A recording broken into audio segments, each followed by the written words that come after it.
தேவன் ஒருவரை விசுவாசமற்ற பெண்ணை மணக்கச் சொன்னார். ஏன் தெரியுமா? இஸ்ரவேல் ஜனங்கள் தேவனை விட்டு சிலைகளையும் பிற தேவன்களையும் பின்தொடர ஆரம்பித்தார்கள். தேவனுடைய இருதயம் துக்கம் அடைந்தது. அந்த நேரத்தில் தேவன் தீர்க்கதரிசி ஓசியாவை அழைத்தார். நீ விசுவாசமற்ற பெண்ணை மணந்து கொள் என்று தேவன் சொன்னார். ஓசியா தேவனுக்கு கீழ்ப்படிந்தார்.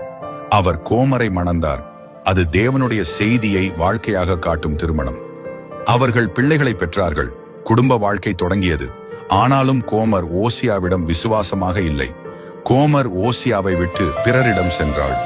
ஓசியாவின் வாழ்க்கை அவமானமும் வலியும் நிறைந்தது. அவள் விலகினாலும் தேவன் ஓசியாவிடம் மீண்டும் சொன்னார், அவளை தேடி மீண்டும் கொண்டு வா. ஓசியா சந்தைக்கு சென்றார். கோமர் அங்கே ஒரு அடிமையாக நின்றாள்.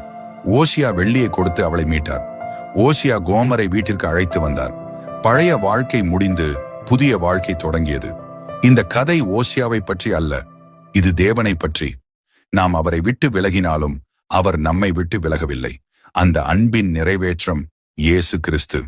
கர்த்தாவே, நான் விலகினாலும் உமது அன்பு மாறாததற்காக நன்றி. ஆமேன்.